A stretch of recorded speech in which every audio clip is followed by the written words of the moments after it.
आज हम भारतीय राजनीति पर एक लेखक की आलोचना और उनके दिए एक संवैधानिक विकल्प को देखेंगे।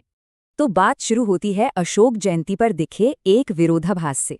पार्टियां एकता का जश्न मनाती हैं, पर क्या वो सच में ऐसा करती हैं?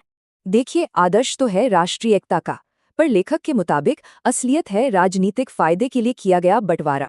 लेखक का तर्क है कि कई पार्टियां सत्ता में बने रहने के लिए जाति और धर्म का इस्तेमाल करती हैं। वो इन्हें परिवारवादी, सामंती, जाति आधारित और धर्म केंद्रित पार्टियां बताते हैं।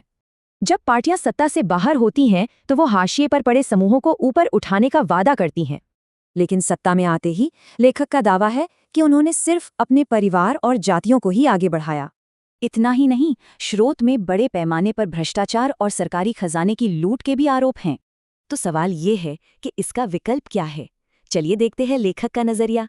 इसे कहते हैं संवैधानिक शासन, मतलब एक ऐसी व्यवस्था जो बिना भेदभाव के सभी के लिए काम करे। इसमें कुछ खास बातें हैं।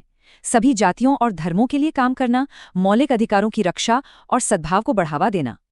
और इसका बड़ा मकसद है भारत को दुनिया भर में शांतिपूर्ण सह अस्तित्व का एक मॉडल बनाना।